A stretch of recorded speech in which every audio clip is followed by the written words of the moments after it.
రాత్రి నాకు ఒక కల పడ్డది.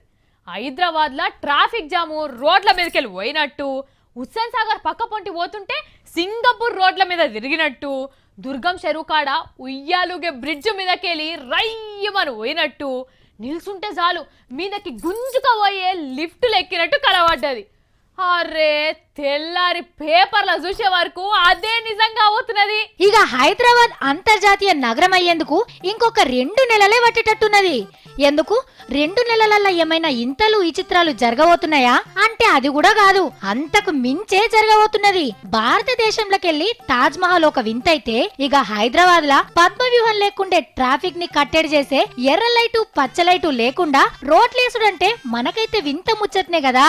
20,000 కోట్ల రూపాయలతోని సింగపూర్ మన సర్కార్ స్కైవేల్ అంటే ఏంటిదో అనుకునేరు. గిట్లా ఆకాశంలోకెళ్ళేసే రోడ్లు అన్నట్టు ఇక ఓ పెద్ద కాంట్రాక్ట్ కంపెనీ ఎనుకులాడే పనిల పడ్డది సర్కార్. దునియాల మంచి మంచి సిటీల గట్న పెద్ద పెద్ద కంపెనీలకు టెండర్లు పిలిచి మొగుళ్లు దాకే రోడ్లు కట్టుడే తర్వాయి. ఇదివరకే సర్వేలు గిర్వేలు అన్ని కథం చేసిండ్రు.